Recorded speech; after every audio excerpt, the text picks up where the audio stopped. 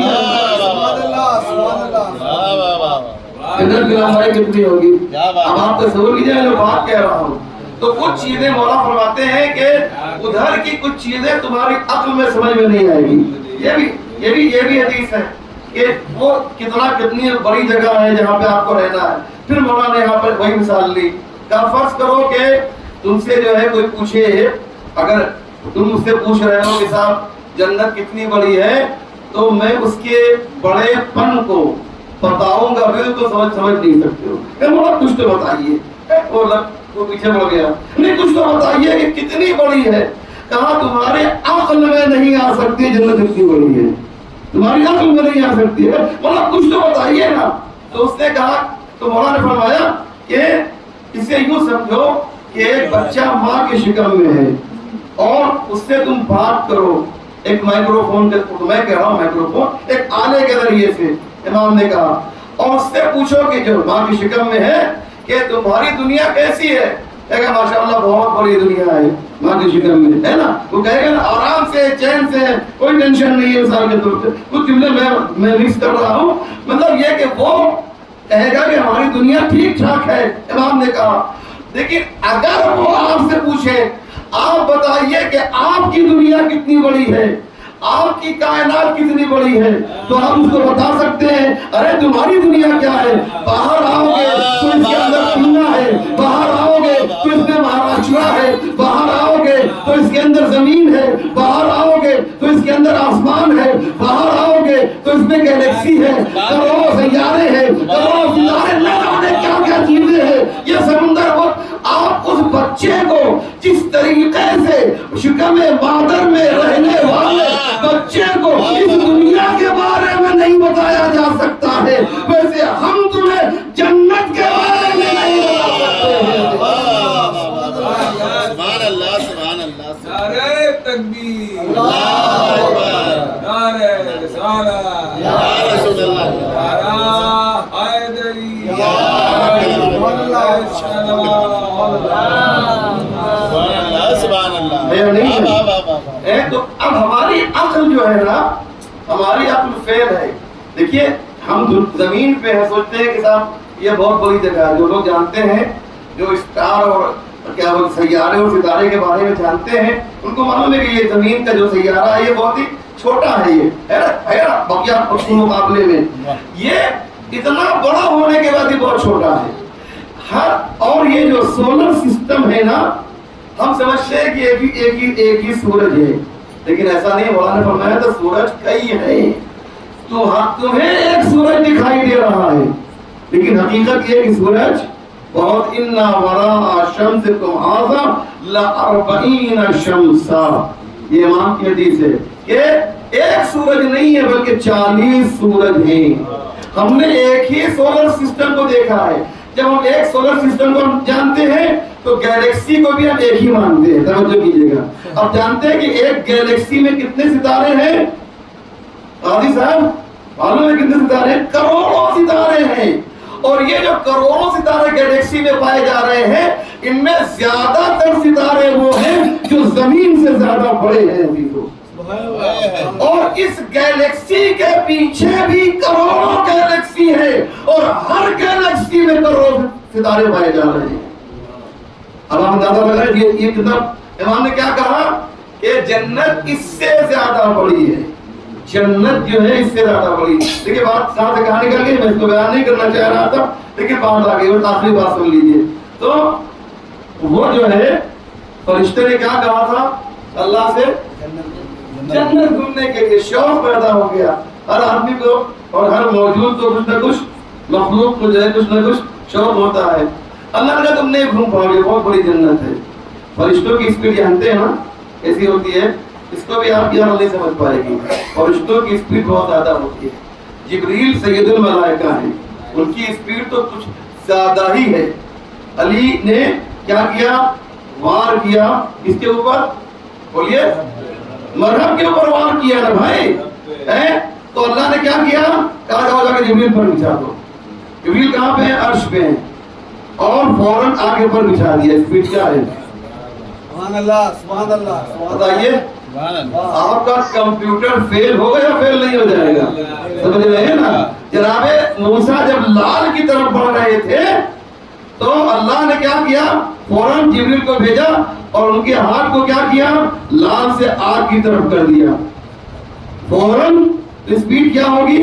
یہ سید الملائکہ، میں نہیں کہتا ہوں سارے ملائکہ کی اسپیڈ ایسی ہے، لیکن فرشتوں کی اسپیڈ اچھی خاصی ہوتی ہے۔ یہ فرشتہ جو ہے بیچارہ یہ جنت میں گھومتے گھومتے گھومتے اڑتے اڑتے تھک گیا۔ جب تھک گیا تو ایک محل کے نیچے آ کر آرام کرنے لگا۔ اب کسی کو احساس ہوا جو محل میں جو حور تھی، اس نے کھڑکی کھولی اور کہا کون ہے جو یہاں بیٹھا ہوا ہے؟ بہت توجہ کیجیے گا جناب، یہ فرشتے صاحب جو تھے یہ انہوں نے مڑ کے دیکھا، کہا ایک حور ہے۔ کہا یہاں تم کیا کر رہے ہو؟ کہا ہم اس میں جنت گھومنے آئے تھے۔ کہا تم کہاں سے کہاں تک تم نے سفر کیا؟ کہا یہاں سے لے کر یہاں تک کا سفر کیا۔ کہا جانتے ہو ابھی تو تم نے سلمان کا ایریا بھی پورا نہیں معلوم کیا ہے، جنت دیکھنے کے لیے آئے ہو۔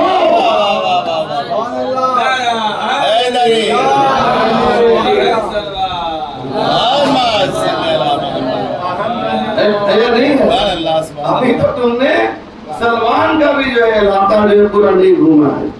اس لیے یہ سب چیزیں ہماری عقل نہیں سمجھ پائیں گی، وہاں کے بارے میں، وہاں کی نعمتوں کے بارے میں۔ وہاں پر جنت میں جو ہے نہ رات ہے نہ دن ہے۔ جنت میں آپ جو غذا کھائیں گے اس غذا کا پھر اس کے بعد رد عمل نہیں ہوگا۔ جو کھانا کھا رہے ہیں وہی کافی ہے، نہ آپ کو ٹوائلٹ جانا ہے نہ باتھ روم جانا ہے، کیونکہ وہاں پر کوئی چیز گندی نہیں ہے. جنت جو ہے وہ پاکیزہ ہے. وہاں بھی آپ کو شراب ملے گی ایسا نہیں ہے لیکن وہ پاک و پاکیزہ شراب ہوگی. یہ وہ شراب نہیں ہوگی جو مست کر دے. یہ وہ شراب ہوگی کہ جو آپ کو اللہ سے نزدیک کرتی جائے گی. ایک صلوات پر محمد و آل محمد. اس لیے ہم کو اس جنت کے لیے کرنا ہے.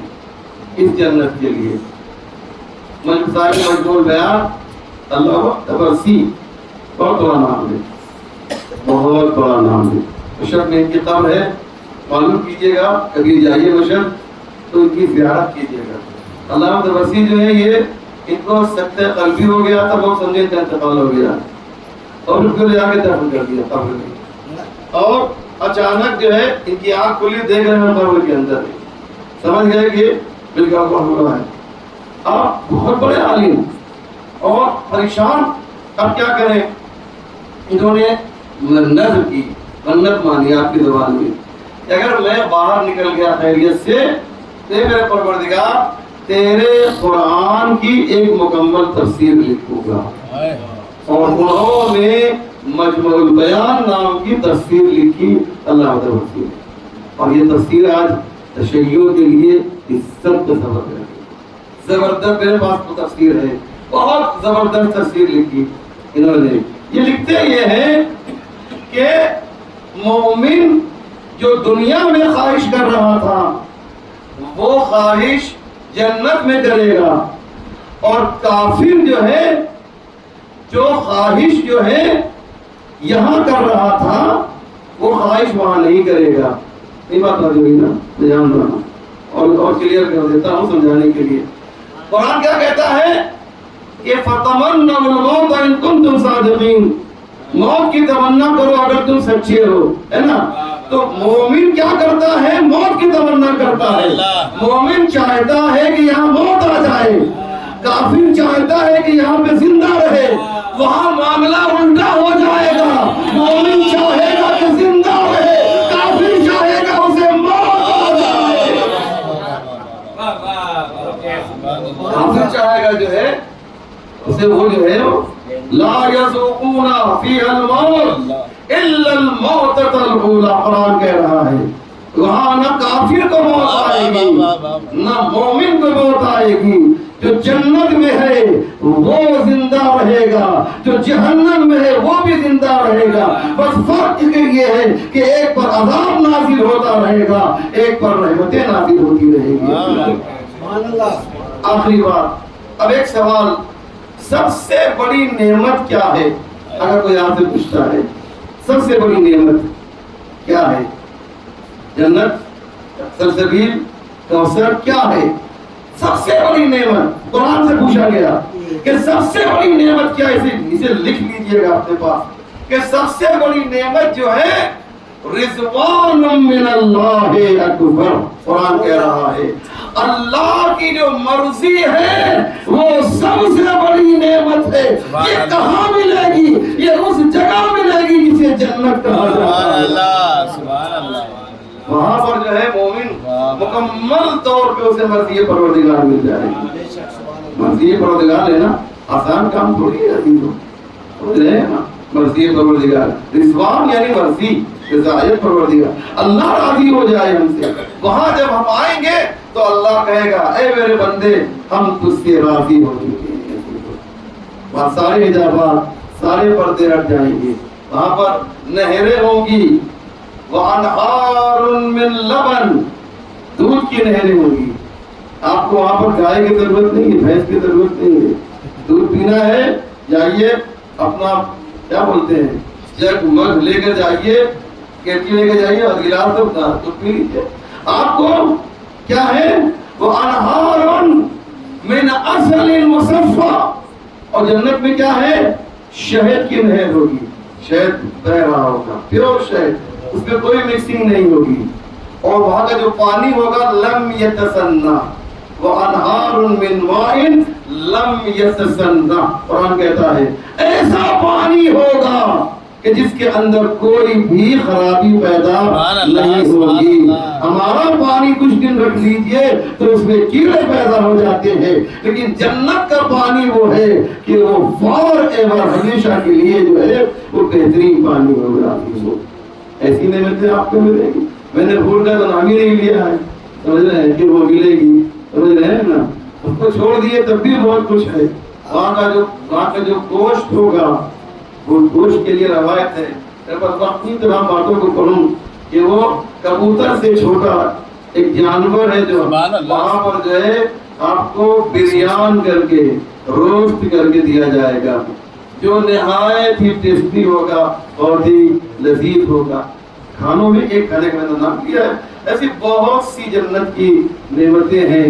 ایک انسان اگر کچھ دن یہاں پر تھوڑی سی تکلیف حاصل کر لے، اٹھا لے، تو وہاں پر اسے فائدہ ہی فائدہ ملے گا. بقول آیت اللہ کراتی کے کہ تھوڑی سی محنت کرنی ہے. 5 وقت جو تم نماز پڑھتے ہو نا، اس میں کتنا ٹائم لگتا ہے؟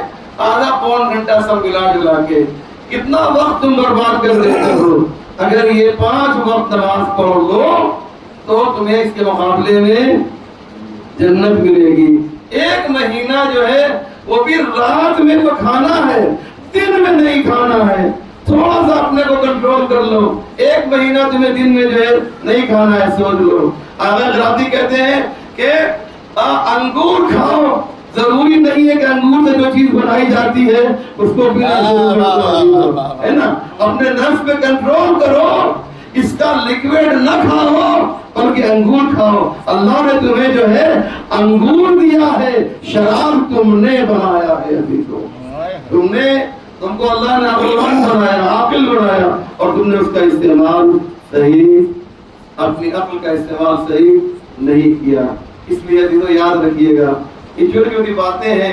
اگر ہم اس پر دھیان دیں اور توجہ دیں تو انشاءاللہ ہم یہاں پر بھی اس جگہ کو بھی بہتر طریقے سے گزار سکتے ہیں، اور وہاں پر تو ہمیں ہمارے لیے تمام سہولتیں فراہم ہیں، جسے جنت کہا جاتا ہے. ہم جنت کے لیے عمل خیر کرتے ہیں. اہل بیت وہ والا انداز نہیں ہے، بزنس مین والا انداز نہیں ہے، تاجروں والا انداز نہیں ہے، بلکہ وہ عبادت کرتے ہیں تو اہل بیت کو اللہ کو مستحق عبادت سمجھتے ہیں. بس عزیزو، شب عاشور ہم نے یہی دیکھا ہے، عجیب منظر دیکھا. اور زیادہ لے لیا میں اس کے لیے معذرت چاہتا ہوں، لیکن بات کیونکہ بہت اہم تھی میں نے کہ اس کو مکمل کر دیا جائے. شب عاشور ہم نے دیکھا کہ ایک طرف جو ہے عجیب منظر ہے، اور ایک طرف بھی کچھ اللہ والے ہیں، ایک طرف شادیانے بج رہے ہیں، ایک طرف دنیا کے لہو لعب میں لوگ مشغول ہیں، اور دوسری طرف جو ہے چند بندگان خدا ہیں جو تسبیح و تحلیل پروردگار میں مشغول ہیں. اللہ اکبر، تسبیح پروردگار کر رہے ہیں. آپ نے برابر سنا ہے کہ امام حسین اور ان کے چاہنے والوں کے خیمے سے تسبیح پروردگار کی آواز اس طرح سے آ رہی تھی جیسے شہد کی مکھیوں کی آواز آتی ہے. انہیں معلوم ہے کل قربانی کا دن ہے. اور کیا خوبصورت شعر کہا ایک بزرگ عالم دین نے، پوری رات یا تسبیح پروردگار ہو رہی ہے یا مرنے کی تیاری ہو رہی ہے. کسی کو دیکھیے تو اپنے تلوار کو سیغل کر رہا ہے، کوئی کہہ رہا ہے اے عباس تمہیں معلوم ہے کل تم کو جو ہے جوش شجاعت دکھانا ہے، تم کو علی نے میرے مولا نے کربلا کے لیے ذخیرہ کیا ہے. جناب سہیل ابن قین نے یہ بات کہی تھی تو جناب عباس نے کہا تھا آپ کو شجعونی یا زہیر، اے زہیر تم ہمیں جوش شجاعت دلا رہے ہو، کل عاشور کا دن آئے گا تو تم دیکھنا کہ یہ عباس کس طریقے سے جنگ کرے گا، یہ عباس کس طریقے سے جنگ کرے گا. لیکن اداروں میں ایک جملہ کہو، شجاعت یہ نہیں ہے کہ انسان اپنی طاقت کا مظاہرہ کر دے. شجاعت اس کو کہا جاتا ہے کہ طاقت کے باوجود، شجاعت کے باوجود شجاعت کے اظہار کا موقع نہ ملے عزیزو۔ ارے حسن کے جنازے پہ تیروں کی بارش ہوئی، عباس نے تلوار کو نیام سے نکال لیا۔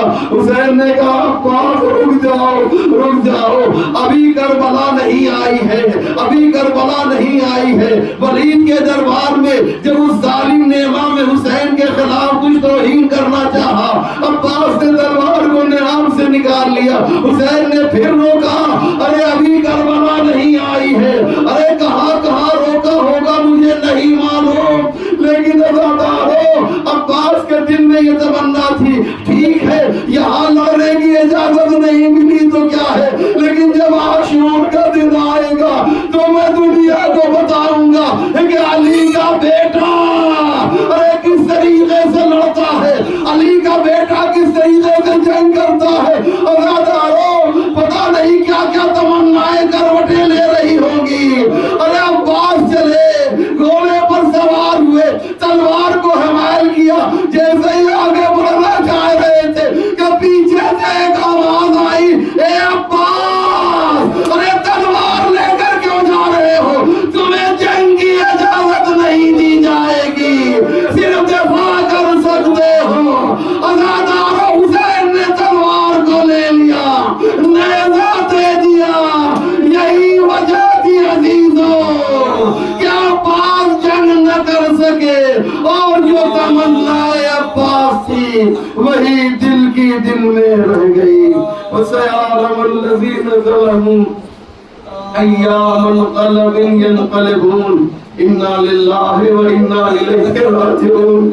رضا بقضائه وتسليما لأمره، اللهم بحق محمد وأنت المحمود، وبحق علي وأنت العالى، وبحق فاطمة وأنت فاطر السماوات والأرض، وبحق الحسن وأنت المحسن، وبحق الحسين وأنت قديم الإحسان، وبحق الأئمة التسعة الطاهرين من ذرية الحسين عليه السلام۔ یا اللہ تجھے واسطہ ہے محمد و آل محمد، پروردگار ہمارے اس مختصر مگر اہم اعمال کو قبول فرما، ہمارے آنسوؤں کو رومال فاطمہ زہرا میں جگہ عنایت فرما۔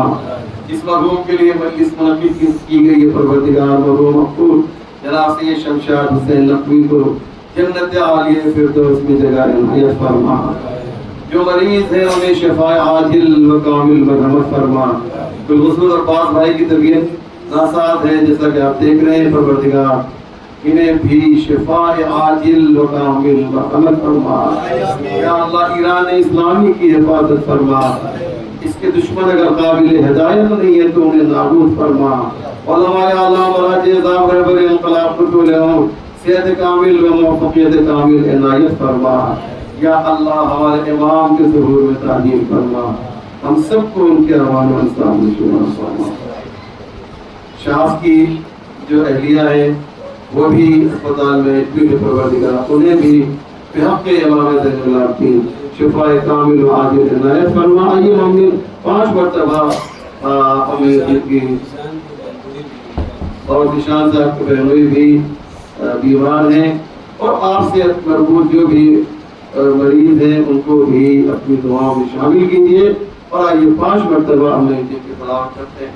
بسم اللہ الرحمن الرحیم، امن یجیب المضطر اذا دعاہ ویکشف السوء، امن یجیب المضطر اذا دعاہ ویکشف السوء، أَمَّن يُجِيبُ الْمُضْطَرَّ إِذَا دَعَاهُ وَيَكْشِفُ السُّوءَ، أَمَّن يُجِيبُ الْمُضْطَرَّ إِذَا دَعَاهُ وَيَكْشِفُ السُّوءَ، أَمَّن يُجِيبُ الْمُضْطَرَّ إِذَا دَعَاهُ ويكشف السوء۔